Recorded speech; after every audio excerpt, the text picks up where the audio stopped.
Unprecedented. Unprecedented is a word with a straightforward meaning: unexamined, never done, or never known before. We've heard this word used repeatedly to describe the COVID-19 pandemic, a time of exceptional novelty and uncertainty. Starting around March of 2020, many small business owners were suddenly confronted with critical declines in revenue, massive supply chain disruptions, and ever-evolving operational requirements that led to the temporary or permanent closing of their businesses. This experience was amplified even more so for many Black and minority-owned businesses whose owners were already operating in the framework of the existing racial wealth gap. Today's conversation is devoted to exploring the unprecedented challenges and barriers faced by Black and minority business owners in the context and now aftermath of the COVID-19 pandemic. I'm Asia Sky, one of the producers behind Voices in Equity.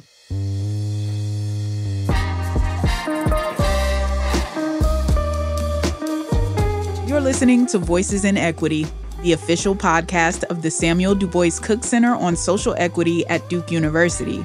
Join Cook Center researchers as we challenge the status quo in pursuit of a more just and inclusive society. From systematic racism and economic inequality to discussions of race and gender in K-12 classrooms and higher education, each episode explores a different facet of social equity. Through these conversations, we empower you to become agents of change in your communities.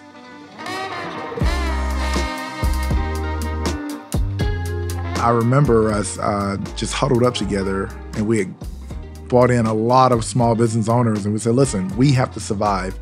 And we were sparked to do this because we watched 7 businesses right here in Durham close, throw the white flag up, and we didn't know what to ask for. This is Mayor Leonardo Williams, an educator, Black business owner, and Durham City Council member, reflecting on navigating the survival of small businesses in Durham, North Carolina during the pandemic. Mayor Williams was one among tens of thousands of Black business owners who had to navigate a world where COVID increased inequality in America, particularly in regards to racial wealth disparities. A leader in the conversation on these disparities is economist William A. Darity, Jr. I'm known familiarly as Sandy. Sandy is the founding director of the Cook Center at Duke University, and he's an expert on the racial wealth gap. Sandy and his team of scholars at the Cook Center are engaging in research on the post-pandemic racial wealth gap in 5 U.S. cities, and through this work, they're looking to understand how the pandemic affected small business development, especially in Black and minority-owned businesses. This research is an extension of the Color of Wealth Reports, a series by the Cook Center that examines the social and economic conditions of people of color. Among other findings, the Color of Wealth helped highlight an astonishing disparity in the city of Boston. While the median household wealth for a white family in Boston was nearly $250,000, the median household wealth for a non-immigrant Black family in the city was just $8. And this is a widely circulated statistic. Let me repeat that. While white families in Boston had a median household wealth of nearly $250,000, the median for Black families in Boston was only $8. That's less than 1% of the median white household wealth. And while we know that the racial wealth gap in Boston is significant, this inequality is a part of a greater national issue. The racial wealth gap is one of the many disparities that was intensified by the COVID-19 pandemic, disproportionately affecting minority and Black-owned small business owners compared to their white counterparts. This is precisely what the Cook Center will be researching in 2024 and 2025, a project known as NASC-E, or the National Asset Scorecard for Communities of Color with a focus on entrepreneurship. This work is an expansion of the original NASC surveys conducted in the mid-2010s. Today's conversation will be devoted to Durham specifically, not only because it's our hometown, but it is a location that is celebrated for a remarkable history of Black business development, which has led the town of Durham to frequently be referred to as the site where there was a Black Wall Street. The evolution of the NASC project to the NASC-E phase represents an exciting collaboration between the Cook Center and several partners from various sectors. The Cook Center received $3.4 million in grants to support the NASC-E project on the post-pandemic racial wealth gap across businesses in 5 U.S. cities, including Durham, Charlotte, Atlanta, Houston, and Washington, D.C. In collaboration with several other organizations, the Cook Center seeks to create evidence-based recommendations for supporting small businesses that will be shared with government leaders and policymakers. The NASCI project has the potential to develop strategies that will ensure that the benefits of economic growth over the next few years are shared equitably and will not deepen existing disparities. We're looking forward to engaging in the conversation today with our collaborators in the City of Durham and the Carolina Small Business Development Fund. Joining us today for this conversation are Leonardo Williams, the Mayor of Durham, North Carolina; Bertha Winbush, the Deputy City Manager with the City of Durham; Victoria Samayoa, Grants Manager with the City of Durham; and Kevin Dick, President and CEO with the Carolina Small Business Development Fund. And we're going to talk about 4 areas related to Black entrepreneurship. So we'll start by asking each of our contributors today to the conversation to provide an overview of the current state of Black business while considering their impact on the local economy, particularly in the aftermath of the COVID-19 pandemic. Mr. Mayor, would you start, please? Well, thank you for having me, and it's great to be around the table with everyone. You know, this question is really interesting because I believe the landscape is always changing, which is what it's like to be a small business owner. I am introduced as the mayor of the City of Durham, but I own 3 restaurants in the city with my wife. So not only am I a policy leader in the city, but also a practitioner in small business, and we are Black. Opening the nation's first Zimbabwean restaurant. And I would say, you know, just the current state of Black businesses, we are trying to contribute to the tide effect. And with it being supported by policy and some of the initiatives we have going on at the city, we have at least identified down to the very core one of the biggest needs, and that's access to capital. We are addressing other areas around, you know, from a policy perspective, such as legacy businesses and, you know, identifying grants that could be supportive around like facade grants and so on and so forth. But specifically, it's being positioned enough and well enough and having the right relationships to, right relationships with your bank to be able to get that access to capital. And we're understanding the ABCs of that positioning. So the state of Black businesses in Durham is growing to be more like some of the other businesses. We are all struggling post-pandemic in the same vein. However, we have lacked that longevity of sustainability financially, and that is a pain point that's unique. Could you comment further on the challenges that have been posed by the pandemic period? Well, yeah, a lot of Black-owned businesses did not have established relationships with their banks prior to the pandemic. So we are now understanding the credit you need to have, the types of business structure or tax structures you need to have. What we didn't know well was how to hustle. We knew how to work hard and make a living. But when it came to being positioned to get access to the forgivable loans, the banks were asking for what is considered standard to some, but a tall ask to us. And that was a challenge within itself. But being positioned, once we did meet that standard, we became stronger as businesses. But now we are not only getting used to that new normal, we are still trying to sustain what it was that we were hustling to keep up it initially. So we are stronger than we were before, but we also were not necessarily prepared to tackle aggressive inflation, and the self-imposed cultural minimum wage is what I like to call it. The state of North Carolina's minimum wage is still $7.50 an hour. You will not hire anyone in the city at that rate. So we're pushing closer to $20 an hour as well. And it just doesn't necessarily make sense with with some of our industries. So those are challenges, keeping up with the tide. Yeah. Ms. Winbush. Well, I agree with everything that the mayor has said. We receive a lot of input and feedback from our business owners on a regular basis. One of the things I'm excited about is we just completed our second business climate survey. We received the results in April, and so we haven't had an opportunity to actually analyze what we received from the survey. And I think you had an opportunity to look at our last survey, which was completed in 2019. We had over 800 businesses respond to that survey. We received a lot of good data, developed some insights around, yes, 80% of our businesses say Durham is a great place to own a business.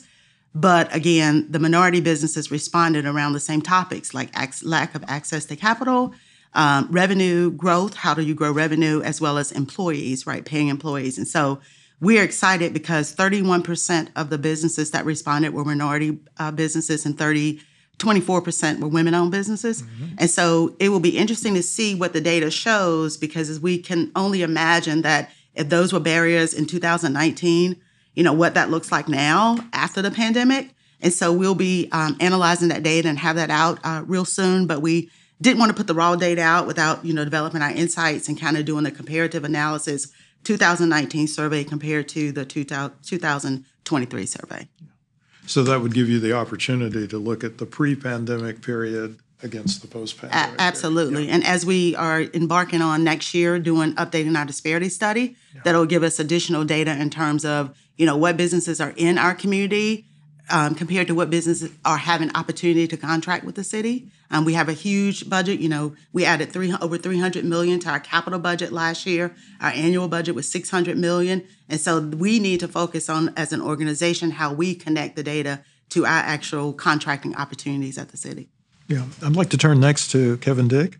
I know from previous conversations that we've had that you have highlighted one of the issues that the mayor talked about, which is the access to capital concerns.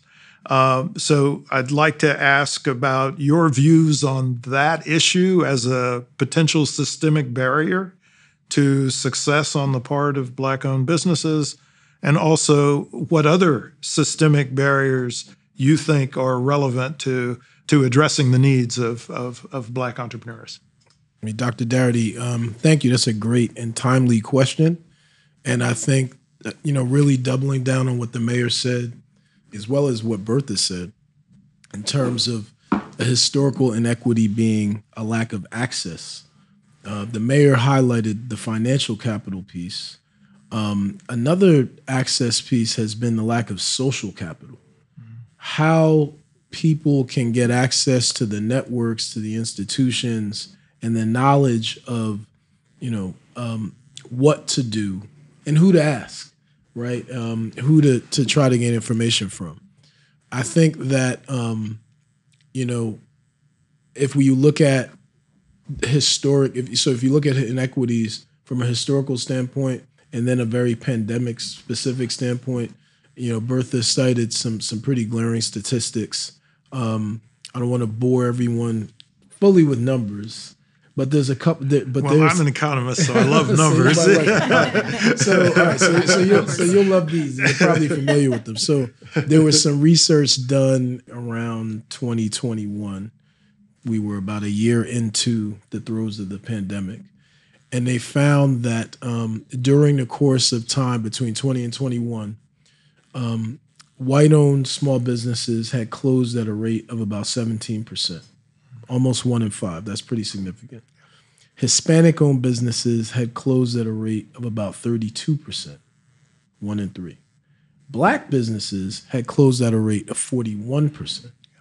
So that's 2.5 times the rate of white-owned businesses, right? One of the things that I really want to, and I'll get back to both sides of capital piece in a second, but one of the things I really want to credit the city and county for is the foresight of knowing that as this pandemic started, our small businesses will be in trouble. We need to, and therefore our jurisdictions will be in trouble, because when small businesses close, the character, some of the assets that communities have that enable them to recruit larger businesses. The mayor talked about, you used the word tide a few times, right? And so there's this notion in economic development that a rising tide lifts all boats. I've never really fully believed that that it can happen by itself.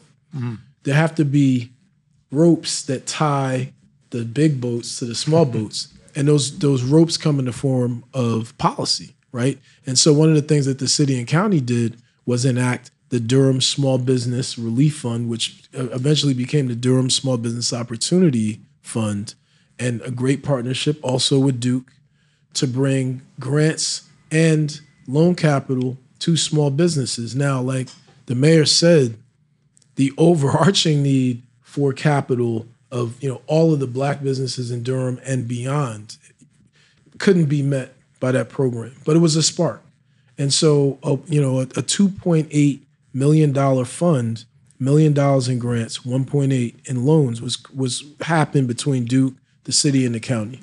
And that's enabled Carolina Small Business Development Fund through those public partnerships and university partnership to get capital out to about 240 small businesses, with well over 2/3 being businesses owned by people of color. And probably, I'm going to say about 80 to 90% of that were Black-owned businesses. So about 80 to 90% of that 2/3. So it was a start, right? But like the mayor said, Black businesses have historically lacked access to capital due to government policy, due to bank policy, and these are not disparagements of either of those institutions. It's just documented fact. Mm-hmm. And so programs like these are needed, but also programs to create the social capital piece. How do we help businesses understand better some of the contracting opportunities that Bertha alluded to? How do we help them understand better what the fast growing industries in terms of job growth are? Because what we find is those industries where jobs are being created are probably also the industries where there are opportunities to scale, right? And so the restaurant owner now, it's not just about having a great restaurant on a city block, but maybe you can do catering and help with healthcare. That's a fast-growing industry. They spend a lot of money. Maybe you want to attach yourself to healthcare or attach yourself to government contracting. So those are some of the things that we've tried to do at Carolina Small Business Development Fund, is not only connect by administering the programs that were created with city, Duke, and county dollars, administering those programs for financial capital, but also trying to create the know-how and the technical assistance, including the social capital, to help businesses thrive. So let me dig a little deeper with you on this. How many businesses do you collaborate with and help support through the Carolina Small Business Development Fund? Well, historically, we've done transactions with over 3,000 businesses throughout the state of North Carolina, and we've deployed over $113 million in capital. So I think you're the ideal person to try to answer my next question. I hope so. Which is, these are small businesses in some sense. What's your view of the potential ceiling for scale for these enterprises? And also, what are the implications of their scale for their capacity to absorb and perform or execute city contracts? Sure. I mean, and that's an important question. I think scaling depends on a number of factors. Number one is the access to capital. But it's also the access to knowledge capital, technical know-how about how to run a business. In terms of, but the ceiling can also be somewhat self-determined. Some business owners start their businesses to be side hustles.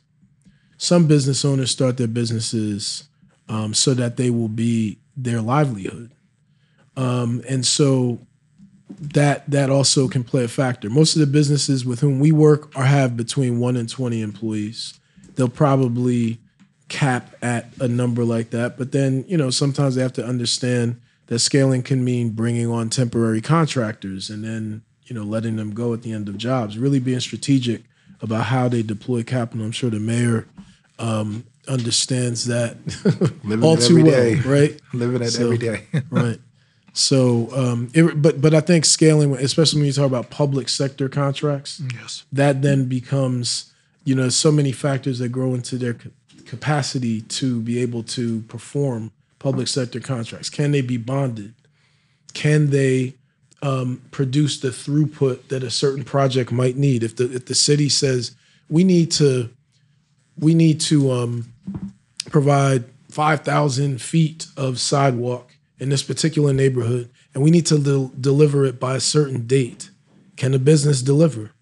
Because if they can't scale fast enough, they can actually work themselves out of business because the city and others, use things like, liquidated damages to hold contractors accountable for getting work done on time. So, so scaling at the right pace is really important too, and understanding what you can actually take on as a small business. Some contracts and some jobs are not appropriate for all businesses to bid on, right? So, Victoria Samayoa, I am curious about work that you have done, I think somewhat independently of your job as the city grants manager, concerning health equity issues. And I'm wondering if you could comment a bit, both in the context of the pandemic, but in general, about the relationship between business ownership and health disparities. Absolutely. Thank you for having me here with these distinguished guests. At the end of the day, when you tie all these things together, you're looking at a pipeline of participation. If you don't feel good, you're probably not going to work. You're probably not going to be involved in some of the things that would help you be more successful in the things you do in your daily life. And so sometimes people overlook the fact that health and the opportunity to participate in keeping up your health and well-being is just as important as having the job to go to. And that is, quintessential to being able to do the things in your daily life. So do you have a sense of whether or not the pandemic had a severe aggravating effect on the capacity of people to participate in business ownership that's health related as opposed to related to these host of issues concerning access to credit and capital? I think when people see a lot of opportunities to do things, there's that hope and that wanting to be involved and wanting to do something, but not necessarily having the right know-how and wherewithal to go do that. And so where there may be a lot of opening for opportunity to participate, they're not equipped to do so, or they don't have the right connections to do so when those opportunities present. So one of the other questions that was of particular concern to me is a broader view of the historical factors that come into play. I know that you've done some research on Durham's own history in particular. So what's your thoughts about the historical backdrop to the current climate for Black businesses? Well, definitely historically, you can't erase what has happened. So you have going from a group of people going from where you were the commodity in commerce, you were the thing being bought and sold and traded out, to becoming the business owner. That has a whole lot of implications. And are you ready for that next step of success and wealth building? You may have the opportunity to do something, but you don't know how to grow it. You don't know what to do with it. And so that is in the background of everything else. Then you have how laws and policies created the Jim Crow era situations where it may not be policies. If we haven't gotten to those yet, they may still stand. But then you also have the practice of what those policies instilled in generations. Mm-hmm. Most people will do the things that they saw their parents do, their grandparents, their leaders, the folks they looked up to and respected, the people who raised them. And so you still have some of these. It's not the policy, but it's still the practice when you're engaging with one another in society. And that affects how you participate and show up in commerce. So I think one of the most important dimensions of our project is the collaborative aspects. And I would like to ask if you could comment on how collaborations with local government agencies, institutes, community organizations, and business leaders in Durham can address the challenges that are faced by Black entrepreneurs. Yes, certainly. I mean, there are so many opportunities, and we have so many programs that I could talk about a lot of them. But, one of the programs I want to talk about that we started in 2017, obviously pre-pandemic, was our Innovate Durham program, where we're in cohort 6 now, where local entrepreneurs can work with the city and the county, and we're like a learning lab for them. So they can bring their product or service, and they can work with the city to try their product or service with the city using our data, using our employees, using our other resources. And that's been really helpful to some of our local entrepreneurs just to get their foot in the door. And even if the product is not something the city or county could use, they use that reference in their relationship with us and that capacity building to go on to use to pitch their service and program or product to other organizations. So I'm excited about that program. I would also just say, this American Rescue Plan, these dollars have given us a tremendous opportunity. The city of Durham was awarded $51 million, Durham County $65 million. Victoria leads that program for us. But we've been able to collaborate with and provide grant agreements with over 30 nonprofit organizations in the community. What's so great about that program is that not only were we able to do innovative things with the money, it was an opportunity for organizations to come to the city, offer proposals as they see that's necessary to, bring the community forward after the pandemic. Victoria was just talking about health, but some of those were around mental health, where they said, we want to use these funds to go into communities and work towards better mental health in the schools or entrepreneurs or just families. But that is a great opportunity. We've never been able to collaborate like that with local organizations. We have actually committed a majority of the funding, except for maybe $200,000 of the $51 million. But we were also able to leverage $13.5 million, matched by Durham County $13.5 million for affordable housing projects, which one, we needed those anyway pre-pandemic. 2, we need them even more. We were able to get a lot of federal funding for eviction diversion. Working with our residents, we were able to provide $1 million to the Latino credit union to help with resiliency, to provide bank accounts for young people. So, in addition, you all also received the grant from us for this project, and we're really excited about that. We're still trying to figure out how do we continue these collaborations. We were able to provide some funding for summer camp programs for students who couldn't afford the camps and weren't able to have a place to go during the summer. So those are really, really important. I think that a lot of the data that we're getting, that we will get back from this, what was the impact on the community?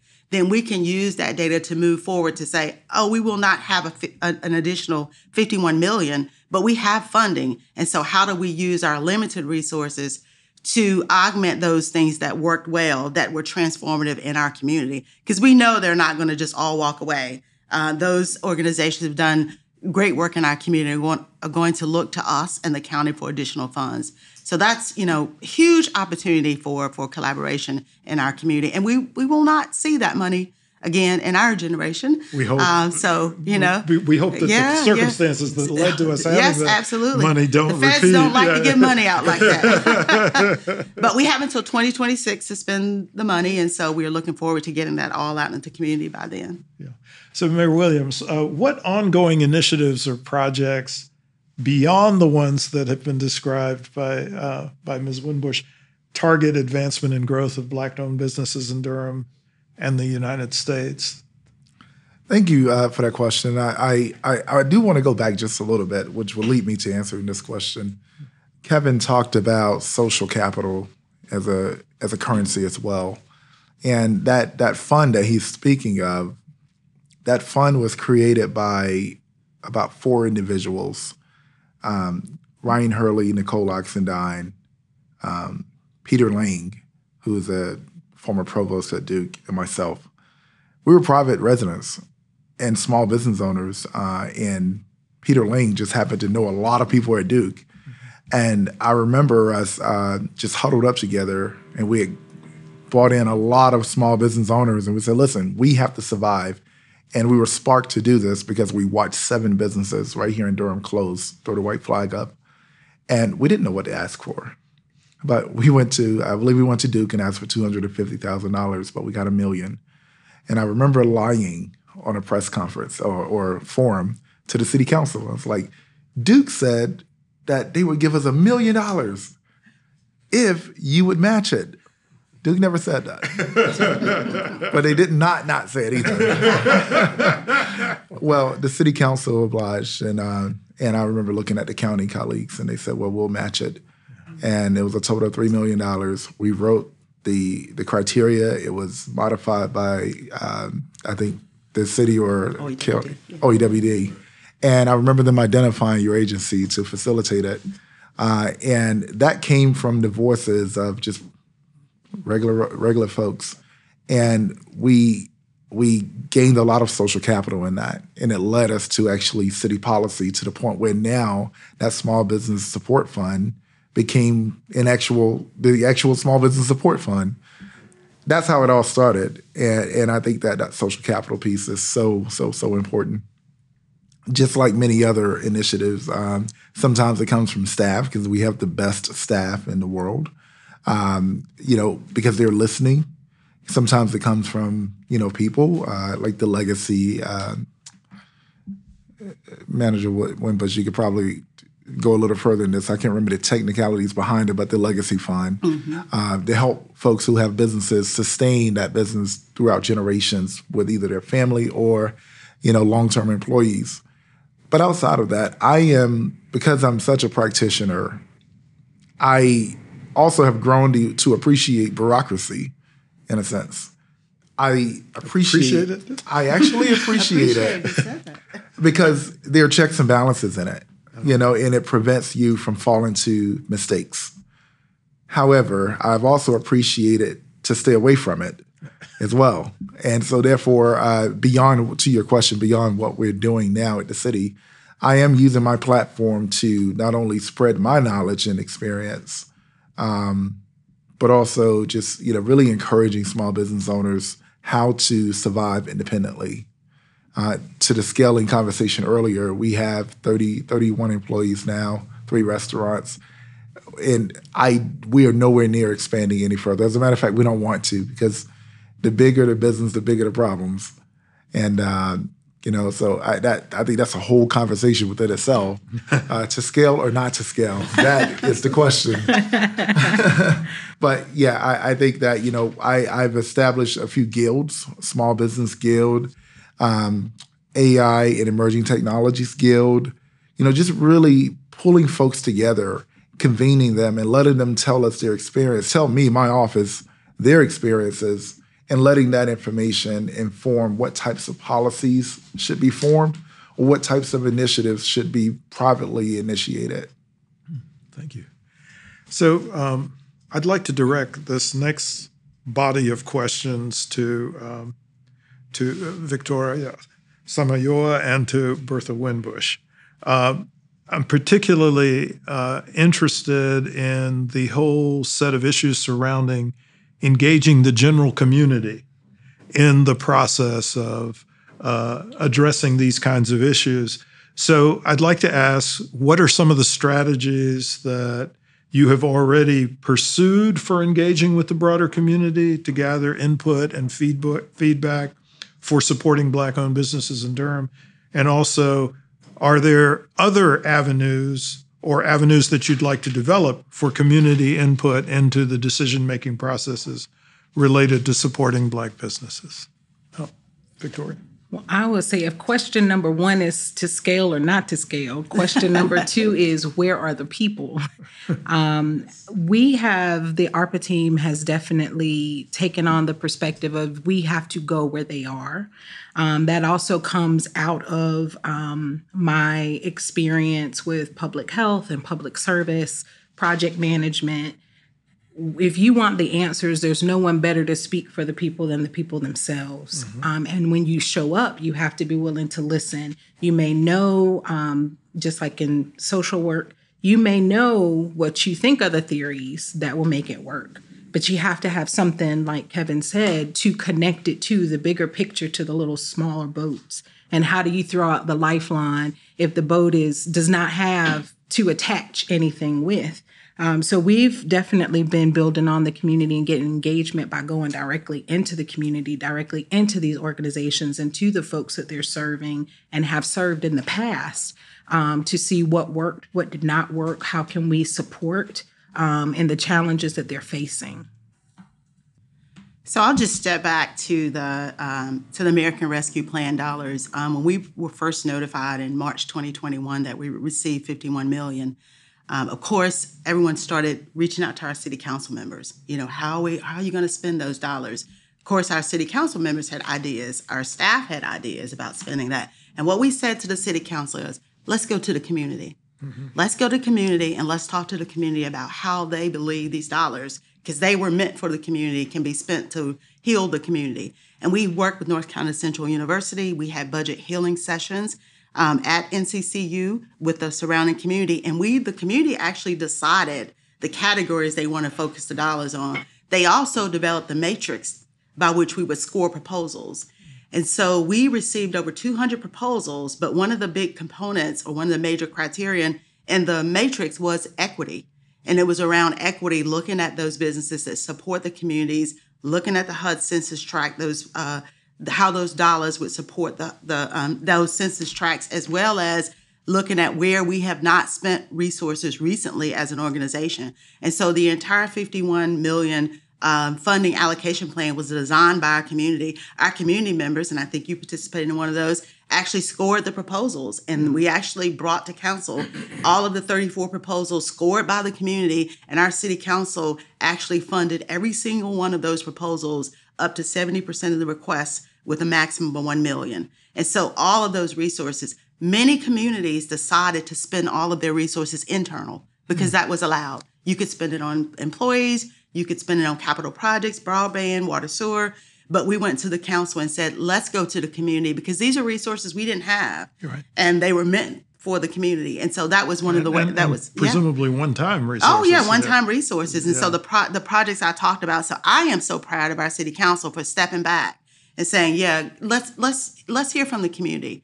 And they accepted all of those proposals. We've done a few other things, as I mentioned, affordable housing as well. But our community engagement is ongoing. Like Victoria and her team, they're constantly still talking to, those organizations that we have provided grants to, providing technical assistance to them when they're having challenges with the obligations they've committed to, where they're not able to get their program going or their service. They're going out and doing site visits. So there's a lot of work. But one of the great things that I think that came out of that as well is many of those organizations had never received city funding, never received federal funding, never received large grants. So they've come back to us, some of them, and said, this has given us an opportunity. Once we showed other funders that the city invested in us, then we were able to get additional grants because we got them their federal ID numbers. At least Victoria worked on all of that. We helped them build budgets. We work with them to help them understand that you have to have financial statements. You have to have policies in place. So we work with them to get all those things in place that they needed to be able to apply for additional grants. And so that is a tremendous asset to those businesses in terms of building capacity and longevity for the businesses. So you created or helped them create an infrastructure Absolutely. that didn't exist before. And it was a challenge because some of them would say, the council's already said that I can get this funding. And we're like, yeah, but you still got to do all these things to be eligible under U.S. Treasury guidelines for us to be able to enter into a contract and distribute the funding. But at the end of the day, they realized the value in what we were able to provide to them, Victoria and her team, in terms of technical assistance. Kevin Dick, I would like to turn back to you. One of the things that I think is really important and significant about Carolina Small Business Development Fund is that you actually span the state to a large degree. And so when you were talking about the 3,000 businesses that you work with, they're not all in Durham by any means. I think I joined you for an event that was held in Greensboro. That's correct. Right. That's right. So you have some insights about what's happening in other locations. So could you please give us a feel for the lessons that could be learned from other cities or regions that could be applied in Durham? Sure. And I want to clarify that 3,000 is a historic number. Okay. We're not working with 3,000 necessarily number. right now, Yeah, right? Okay.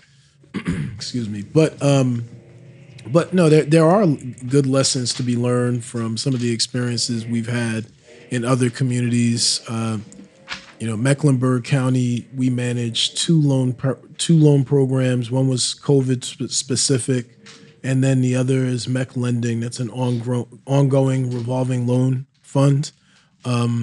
We have proposed to Guilford County government the management of a loan guarantee program, and that's where the public sector actually serves as sort of a backstop to any unpaid balance for a business loan that, where a business is having trouble paying and maybe they've gone delinquent, right?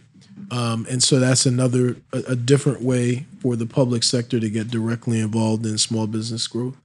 In the city of Raleigh, we have been able to administer 2 grant programs, and a lot of small businesses obviously want money that they don't have to pay back.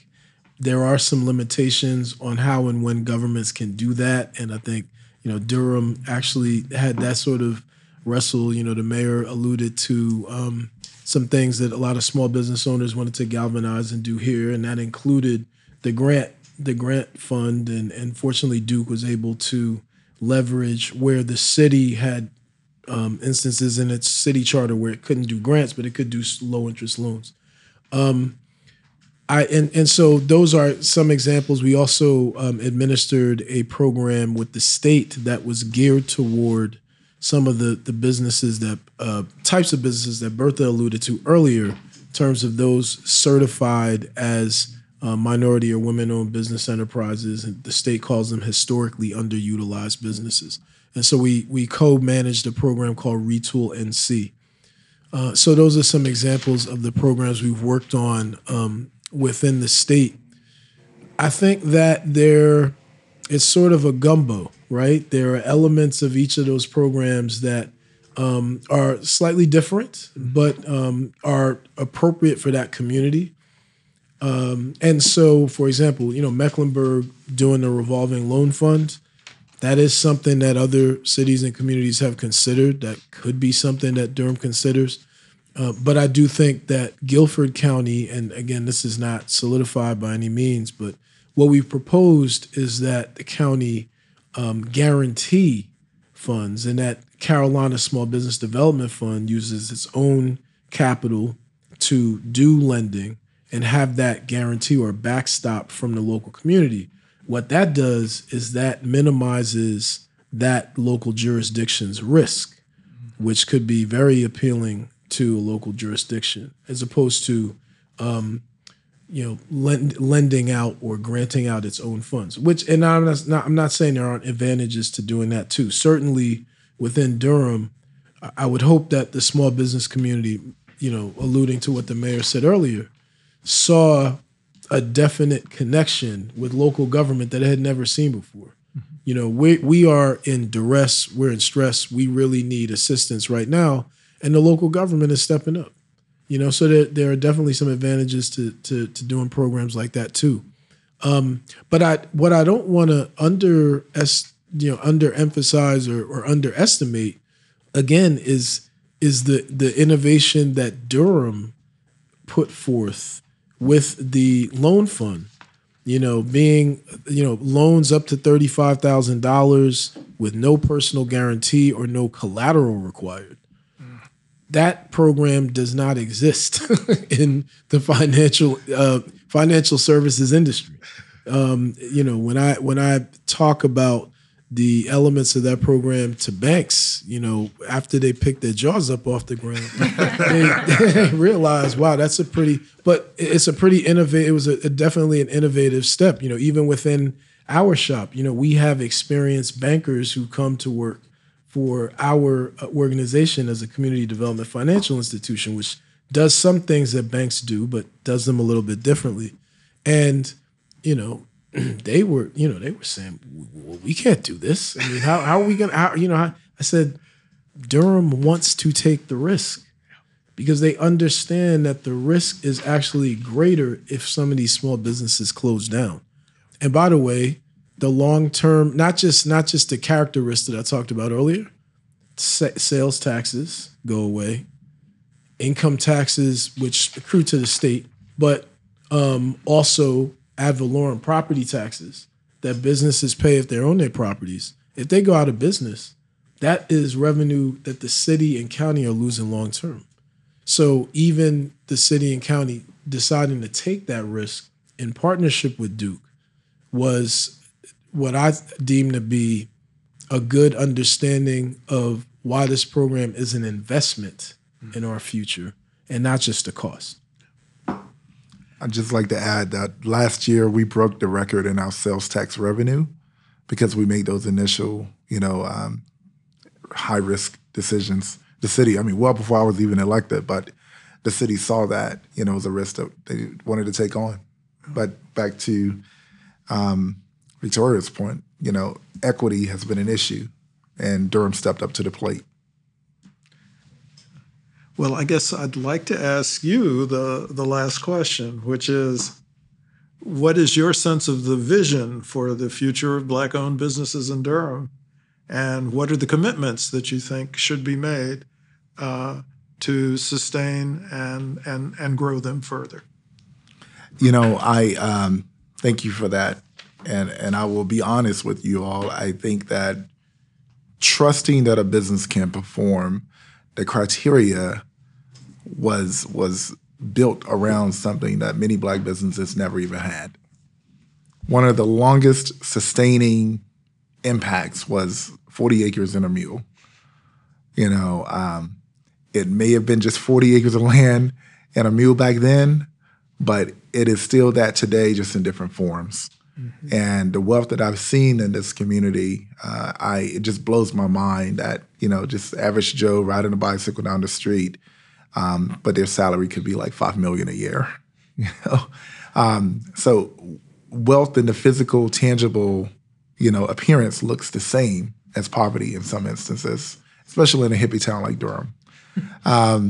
But with that being said, I think that Durham has shown that we're willing to take those risks, and we have done what works before.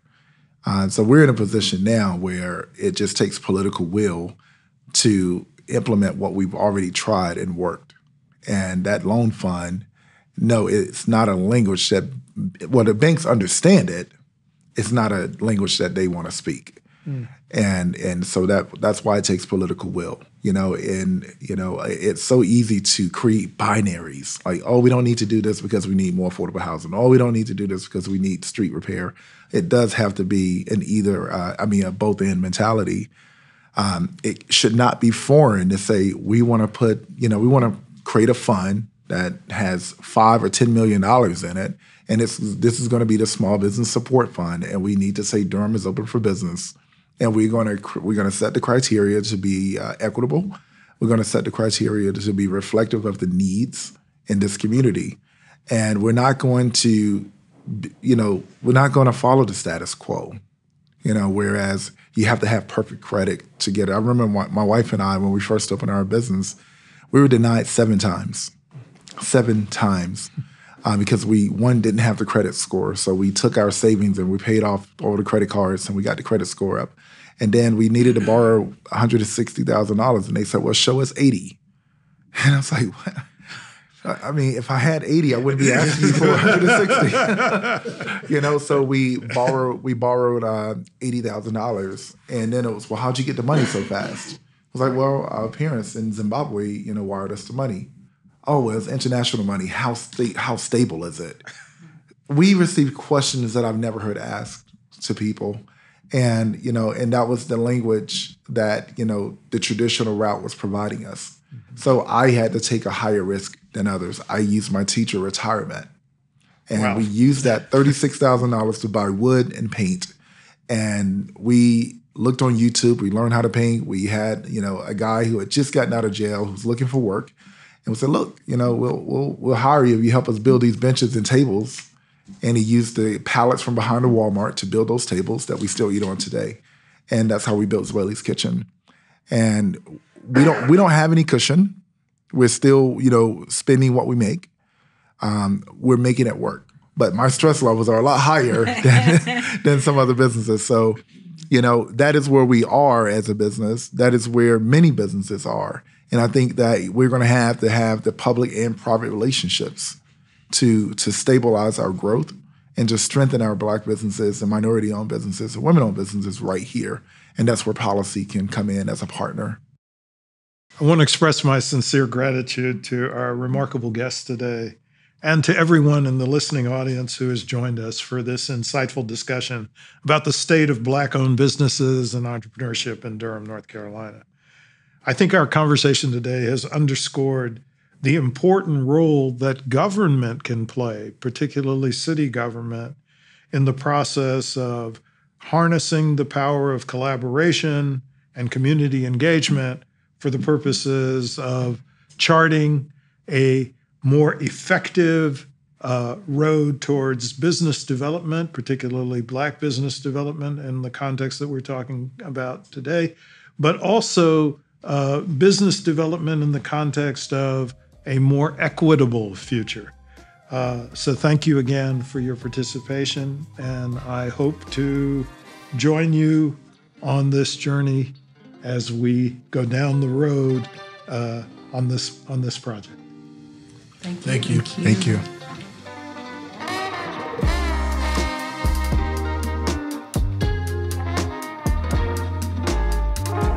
You've been listening to Voices in Equity from the Samuel Dubois Cook Center on Social Equity at Duke University. For more information on how the Cook Center is pursuing a more just and inclusive society, visit socialequity.duke.edu. To amplify our message, please be sure to follow this podcast and share it with your network. This podcast is edited and produced by Earfluence. Thanks for listening, and we'll see you again soon on Voices in Equity.